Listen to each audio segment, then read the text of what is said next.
Kale ebivankuli mu nkulubagga, enkuwe mu ddungu, njogaluzzi mu nkalazi oba mu ngogolo, anti enkuuma ntiribiisi abange bw'etyo ebeera ereese. Totenda buwoomi bw'amazzi nga tonnaba kutendereza eyatonda entamazzi. Mu linnya mu nsulo bamutenda obudama. Bwentyo nno mbagamba nti essuubi lya kammale gagenda limubeera mugwa nnembe. Kino kyamomboze wekyanyiza ng'obojja. Kale nno kitala kya mutabaazi neeyowwe ekissa abaana. Sijja kufaananako omukulu oli ow'olunkulunkulu. Bagamba nti tasaba nde ku ntundu, naye oba ogaya bitono ate nga togaya bitono. Enkoko emala abagenyi, agayirira ebitono agwa kiserebettu. Kale bannange sirina gawoza nti nanogataba, ate n'embulu emmanvu ey'okumusogola eyo oba n'embulu emmanvu ey'okumusekula anaasogola talwawo kusereka ntumbwe. Kale ofunye kya Nakayonga ate oli mu ggwaatiro nga lwaki teweebaza nnyini byonna akusobozeseza? Kubanga munnange ebintu bya ngeri nga siiti. Kabubeere bulamu tebweweebwa, kubanga gw'otonokaddiya toguyita gugwo. Bannaffe abasinga obungi baggyeewo akabega. N'olwekyo twebaza Namugereka tutaatidde n'okutubutayira okutuwa ekirabo kino eky'obulamu. Atusumikidde ekyambalo ekyazike era ddala anti nnyini kyo bw'akikuggyako togaana. Nze Munnabusiro Saava Bossa Musisi Nseregganyi Kaawonawo Ssengule 2022 omukenkufu mu lulimi Oluganda era Ssaabasonyiwa Kaluwoomya okwetooloola Ssengendo Nabulamu. Nzize mazeeko nga muwogo wansi mmere wakati nkuwaggulu nva era nga mu butuufu nze neesumusa okufaananako omumpi akirira Masira. Munnange faananyeeko enkoona Masonko oba enkobyokobyo. Abange omuliraano omulaba ayita mu ntungo nga we litaba edda lukinaaba kizindo, ate akutwala enkiki takusiibuza wa muliraano. Munnange ekiseenya we kiraba nga namukwakula ajja akuba empakya nga kyetutunika mu nkulubagga, kubanga ate ye engolima esobola okwetutunika mu kyondwa. Bigambo bingi empapula ntono ng'ataakumalireyo. Ate ebigambo bya kuno tebyekweka olumanyi olwo. Kati no munnange njagala okutegeeza nakuwandiikira ekitabo kino Olulasangeye kikuwawula ne kikutegeeza olulimi Oluganda ne kikufuula omukugu n'omanya eby'ekikugu mu lulimi lwo Oluganda. Olulasangeye eno dictionary ya lulimi Luganda giyite enkuluze ey'olulimi Oluganda. Enkuluze egenda okukuyamba naawe okubanguka obeere nga buli kimu obuusa kumu nga ku nguvu. Lulimi Luganda lwe tusona mu nsona lulimi ey'ekinini naye ate okyetaaga kya mitwalo 10. Waliwo bino byenkute bino, ekisooka wali kyesatu olulimi Oluganda n'ebigunjiddwa ku mulembe Omutebi, ekiddako wali kyesatu bassekabaka b'ensi Muwawa, ekiddako wali kyesatu effumbekero ly'ebisoko bya Ssengule 2022, n'ekiddako wano kino egyataba 6 emitwalo 6 enjogera z'Abaganda n'engero ensonge mu buziba. Labayo bw'ofuna bino byonna ku mitwalo 25 bannange obeera mu butuufu oba okubye muyindi yennyini, kubanga kuno si kutta kulonda. 25 okola otya? Ntuukirira ku 0781599343 ofune ekitabo kyo, ofune ekitabo kyo oba ofune ebitabo byo bino ku mitwalo 25 bino byonna obifuna ku mitwalo 25 gyokka, obeere nga ggwe ofunamu. Ekikwanguyira okyanguyira, ekikajjo okirya kibisi bannange. Kakati nno bw'onaddeyo ne weetulako ng'ow'ekigalansi nze tonnenyanga nkubuulidde. Saagadde kudda mu bya Ssebakisa Mulwadde, nkimanyi enkooko ze zimubika. Kakati essomo ly'olwaleero likwata ku mannya gano: erinnya Mwanje, erinnya Muteesaasira n'erinnya Muleme. Mannya gano gali mu kika kyango.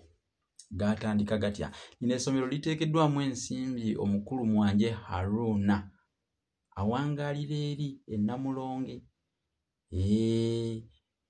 Muganda waffe ono mulasangeye era agambye nti wano munnange kyetaaga okwekwatiramu kubanga yeesitukidde tanywa matabangufu. Nange ne ngamba munnange weebale ataddemu wano obusaaganda kale ataddemu ensimbi ng'ayagala okusingira ddala okumunnyonnyola erinnya Mwanje. Muganda wange Mwanje Haruna kutumiddeko awe Namulonge n'ab'e Namulonge bonna batulabire. Ate nno mukulembeze lwakuba obwami bwalimu bwerabidde oba waamuluka ndowooza n'aba waamuluka. Bw'abanga waamuluka e Namulonge ab'e Namulonge bonna obatulabire mutaayi. Kati mukulu Mwanje okukunnyonnyola obulungi erinnya eryo Mwanje wuliriza ebyafaayo. Kintu yatuuka ekiseera n'akuba olubiri ku lusozi oluyitibwa Munywa eri ku kyalo ekiyitibwa Bukesa mu Butambala. Bw'akuba ekibuga ku Munywa n'abeerako akabanga era kigambibwa kwe yazaalira n'omwana we yasooka oyo gwe yatuuma Keeya. Naye yawulira ng'akooye okubeera e Bukesa eyo ku lusozi Munywa n'agenda akuba ekibuga ennono mu Busujju. Kiba kitegeeza nti Butambala olwo yali amulekulidde yavaayo. Naye ate e Butambala yalekayo mutabani we Keeya. Kati bw'abeera eyo e Busujju ku mutala nnono nga gyakubye ekibuga n'awulira nga mutabani bw'amusubwa n'amutumira ababaka bagende bamugoberere ng'abagamba nti mumugamba omwana oyo ajje. Naye ate ye musajja mukulu Keeya mutabani wa Kintu ebiseera ebyo Bukesa yali atandise okumuwoomera ng'omusajja omukulu ow'ekikoofiira omu wano mu Uganda bwe yagamba nti Uganda empoomera. Kati senga enjogera ya leero gye tubaddeko, naye omusajja mukulu Keeya yali Obukesa bumuwoomera nnyo era yalemerayo. Kakati Kintu yalaba omwana agaanye n'agamba nti ye Muleme, omwana oyo mutuumye Muleme olw'okulemera eyo ate nga mbadde muyisa gye tubeera eno ffembi. Kati munnange n'alemerako mirundi mingi ng'amutumira ababaka nga talemye eryamuleme lyakwata. Naye ekiseera kyatuuka Kintu n'agamba omwana oyo nga teyeesaasidde okubeera eyo yekka kubanga ye Keeya yawuzanga kimuggwe beera eyo ennono taata nange embeera eno e Bukesa. Teyayagala kuvaawo ku lusozi Munywa e Bukesa. Kati ekyavaamu Kintu n'agamba ababaka nti omwana oyo mazima ddala teyeesaasidde olw'okulemera oba okusigala e Bukesa mu Butambala n'atajje n'ate nga muyise enfunda eziwera. Kati erinnya Muleme n'erya Muteesaasira awo we gaava. Naye ekiseera bwe kyayitawo Keeya yali azadde abaana n'afunamu mwana we omu n'amuteekako banne bamuwerekereko bagende ewa jjajjaabwe Kintu. Olwo ng'abagambye nti mugende ewa jjajjammwe Kintu mwanje ensonga. Mugende ewa jjajjammwe mwanje ensonga. Mugende ewa jjajjammwe mwanje ensonga. Mwe mwava erinnya Mwanje. Na guno gujjwa erituumwa mu kika eky'abantu abeddira engo bazzukulu ba Muteesaasira e Bukesa mu Butambala. Kati obutaka bwa Muteesaasira era bwasigala eyo e Bukesa mu Butambala ye wali obutaka bw'abengo obukulu. Eyo gye bwasigala. naye ye Mwanje bwe yagenda omuzzukulu wa Kintu oyo bwe yagenda ennono yasigalirayo ddala teyavaayo n'abeera nga mutaka waako mukulu era ne gye buli eno Mwanje yavunaanyizibwa ku kibuga kya Kintu ennono ne Magonga mu Busujju. Mwaka gwali gwa 2023 twagendayo era Mwanje twamusangayo.